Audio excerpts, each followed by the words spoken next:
देख रहे हैं इंडार्क राजकुमार के साथ। इंडार्क की आज की कहानी में आगे बढ़ने से पहले अगर आपने इस कहानी के पहले 2 भाग नहीं देखे हैं तो देख लें, लिंक नीचे डिस्क्रिप्शन बॉक्स में दिए गए हैं। तो चलिए बढ़ते हैं इस कहानी के अंतिम भाग की ओर।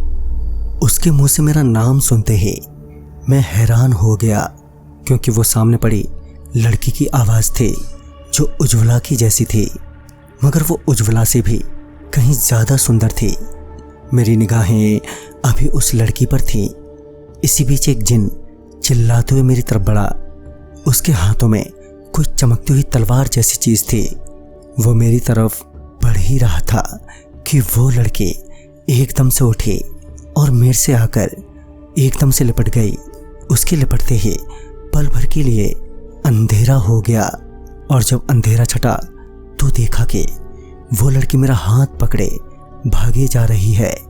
मैंने उससे अपना हाथ छुड़ाते हुए कहा, तुम कौन हो और मुझे इस अजीब सी जगह पर क्यों लाया गया है?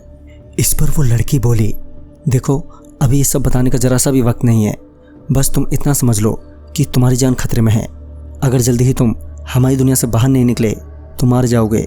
उसके इतना कहते ही मैं चौंकते हुए बोला, हमारी दुनिया से क्या मतलब है तुम्हारा? इस पर वो बिना कुछ बोले फिर से मेरा हाथ पकड़कर भागने लगी, और भागते भागते जब हम एक ऊंची चोटी पर पहुंच गए तो वो वहां पर रुक गई और बोली, अब तुम यहाँ से नीचे कूद जाओ। उसके इतना कहने पर जब मैंने उस चोटी से नीचे देखा तो मेरा कलेजा ही मेरे मुंह को आ गया। मैं तुरंत ही पीछे हटते हुए उस लड़की से बोला, अरे तुम पागल तो नहीं हो? यहाँ से कूद कर मरना है मुझे? मैंने इतना कहा ही था कि फिर से मुझे आसमान में कुछ आग के गोले मंडराते हुए नजर आए। उन आग के गोलों को देखते ही मैं बोला, लो आ गई आसमानी आफत। मेरे इतना कहते ही उस लड़की ने मुझे उस चोटी से नीचे ढकेल दिया। उस चोटी से गिरते वक्त मुझे एक अलग ही एहसास हो रहा था, जिसको बताने के लिए कोई शब्द ही नहीं बना है आज तक।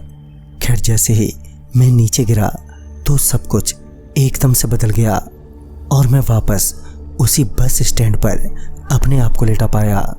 पर जैसे ही मैं उठा तो वहाँ एक काले रंग की बस, या कहें कि बस जैसी दिखने वाली गाड़ी आई। मैं अभी उस गाड़ी की तरफ देख ही रहा था कि मुझे उस गाड़ी की खिड़की में से उज्ज्वला बैठी नजर आई।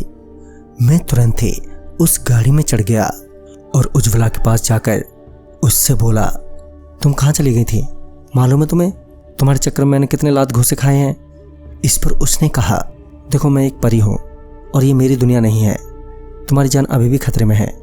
तुम अब भूल जाओ मुझे, और अब भूल के भी यहाँ मत आना, क्योंकि अगली बार मैं तुम्हें बचाने के लिए नहीं आ पाऊंगी, क्योंकि वो लोग आज रात मुझे मार डालेंगे आदमजात से प्यार करने के जुल्म में। उज्ज्वला का वो रोता हुआ चेहरा मेरे दिलो दिमाग पर इस कदर छा गया था कि मैं उसका चेहरा आज तक भूल नहीं पाया। उस रात उसने मुझे मेरे शहर में छोड़ते हुए कहा, जल्द ही मिलेंगे। दोस्तों, उसके इस वादे को कहे आज पूरे 15 साल हो चुके हैं, मगर वो अभी तक नहीं लौटे, और मैं आज भी उसका इंतज़ार कर रहा हूँ। तो दोस्तों, इस कहानी में बस इतना ही। तब तक के लिए बाय एंड टेक केयर।